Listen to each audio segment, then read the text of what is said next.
Hey y'all, my name is Amanda. I am Professor Carter's assistant. I would like to go over a few quick things before you start your program labs for this chapter. Please like, subscribe, and hit the notification bell. This video will help you get started. Specifically, we'll be diving into the essential concepts of variables, constants, and operators. These are the building blocks of any C++ program. So, grab your sweet tea, get comfortable, and let's get started. As you know, a variable is a named location in the computer's memory whose contents can vary, thus the term variable. You use a variable in a program when you need to store values. The values stored in variables often change as a program executes.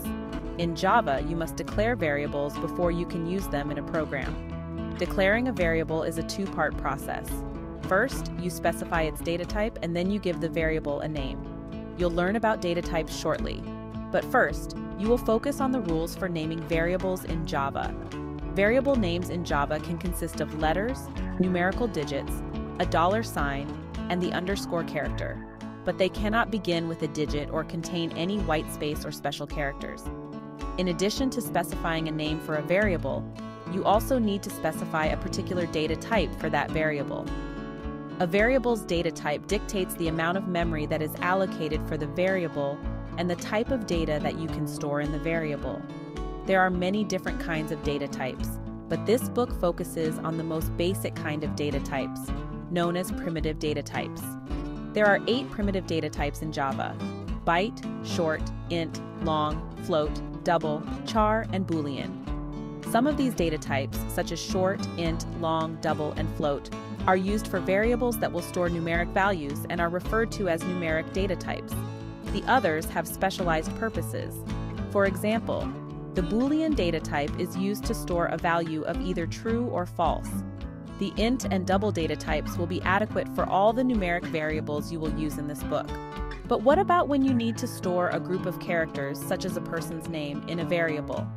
In programming, you refer to a group of one or more characters as a string. An example of a string is the last name Wallace or a product type such as a desk. There is no primitive data type in Java for storing strings. Instead, they are stored in an object known as a string object. In addition to working with the int and double data types in this book, you will also work with strings. Now that you understand the rules for naming a variable, you understand the concept of a data type, and you are ready to learn how to declare a variable. In Java, you must declare all variables before you can use them in a program. When you declare a variable, you tell the compiler that you are going to use the variable.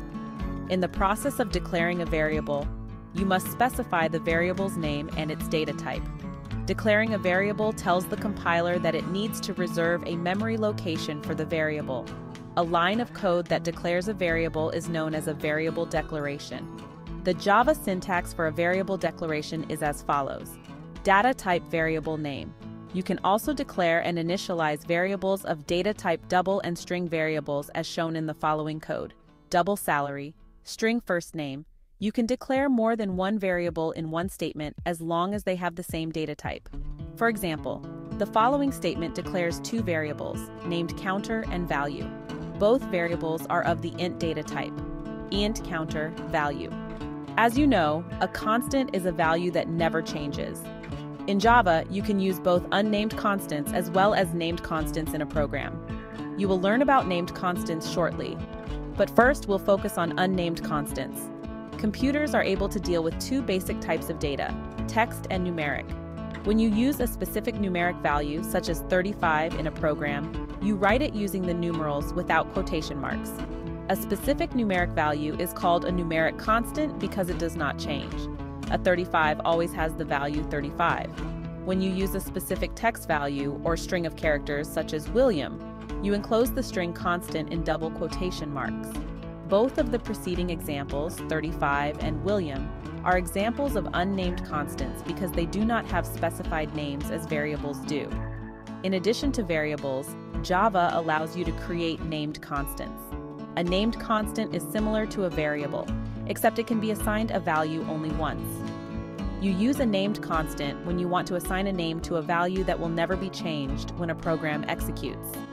To declare a named constant in Java, you use the keyword final, followed by the data type, followed by the name of the constant. Named constants must be initialized when they are declared, and their contents may not be changed during the execution of the program. For example, the following statement declares an int constant named max_students and initializes max_students with the value 35. Final int max_students equals sign 35. Now that we have discussed variables and constants, let's move on to the next topic. After you declare a variable, you can use it in various tasks. For example, you can use variables in simple arithmetic calculations, such as adding, subtracting, and multiplying. You can also perform other kinds of operations with variables, such as comparing one variable to another to determine which is greater. To write Java code that manipulates variables in this way, you need to be familiar with operators. An operator is a symbol that tells the computer to perform a mathematical or logical operation. Java has a large assortment of operators. The discussion begins with a group of operators known as the arithmetic operators. Arithmetic operators are the symbols used to perform arithmetic calculations. You are probably already very familiar with the arithmetic operators for addition, plus, and subtraction. Table 2 lists and explains Java's arithmetic operators. Addition plus num1 plus num2. Subtraction, num1, num2. You can combine arithmetic operators and variables to create expressions. The computer evaluates each expression, and the result is a value. To give you an idea of how this works, assume that the value of num1 is 3 and num2 is 20, and that both are of data type int. Now on to the next topic. The term sequential statements, or sequence, refers to a series of statements that must be performed in sequential order, one after another.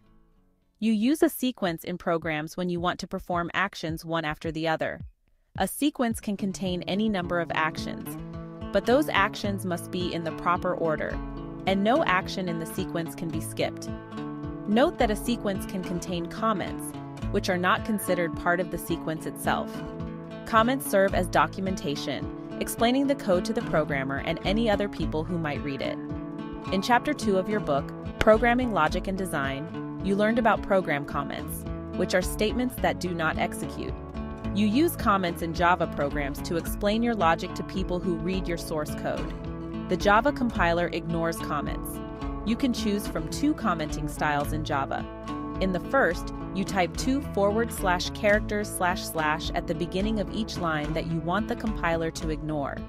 This style is useful when you only want to mark a single line as a comment. In the second style, you enclose a block of lines with the characters. This style is useful when you want to mark several lines as a comment. You may place comments anywhere in a Java program. A sequence often includes interactive input statements, which are statements that ask or prompt the user to input data. The Java program in the following example uses sequential statements and interactive input statements to convert a Fahrenheit temperature to its Celsius equivalent, /* temperature, Java. This program converts a Fahrenheit temperature to Celsius. Input, interactive output, Fahrenheit temperature followed by Celsius temperature. This program is made up of sequential statements that execute one after the other. I hope you found this information useful. Now you are ready for your chapter to Java Labs. Have fun, and I will see you on the next one.